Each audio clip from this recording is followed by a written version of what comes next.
welcome to week 9. You can see here is excited. I got my wig. It looks super red in this video, but it's a lot more pink in person.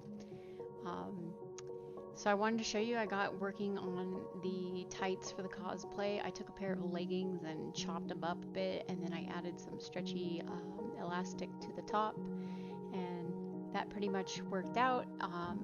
To attach the elastic band inside the top of the stocking, I did use elastic thread as well, which is not the easiest thing to work with. So if you're pretty new to it, I would not recommend you go this route. It's a pain. It's a pain in the butt to work with. But if you look here, I'm having to hold like the leggings and the elastic stretched apart with one hand. That's my left hand, and then I'm sewing with my right hand. It actually was cramping my hand really bad, but you do that so then that way the overall effect won't be super duper tight when you go to put it on. And I thought at first I made them too tight, but it turns out they were just right. So here you can see I started working on the gloves. I did do the left side first before I took any pictures along the way, but this is my process. I placed my hand down on the fabric. You spread your fingers out really far, and you trace your hand and however far you want the glove to go up loosely. Like, you don't want it perfect or anything. You want it like a loose trace of your hand, and you definitely want 4-way stretch. And then you're gonna cut that out, and then you're just gonna sew along the lines, and because it's a 4-way stretch, it stretches to cover your hand as long as you loosely draw out your hand shape.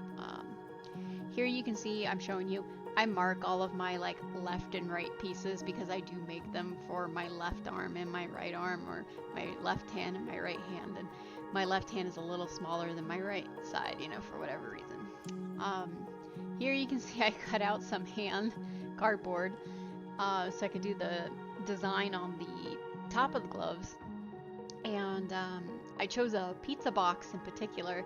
It was like a frozen pizza box because it has the one side that's kind of like sealant to wet stuff and everything, and then the cardboard side, because sometimes this paint just goes right through cardboard. I freehand both gloves so they don't exactly match entirely, but they look pretty good. They don't look too far off from each other. And then I moved on to the choker and the armband. So I took a moment to paint that heart that you saw green, and then I was working on the armbands next. I cut out the ribbon. Always seal your ribbon with flame so it doesn't fray all over the place.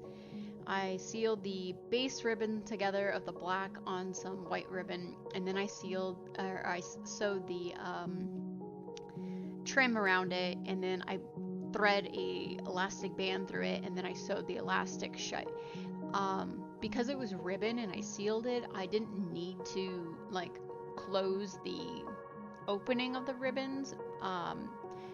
And because I was going to be putting the crosses on it, I decided not to anyways, in case I need to like get in there and change out the elastic for any reason. It was just something for future stuff.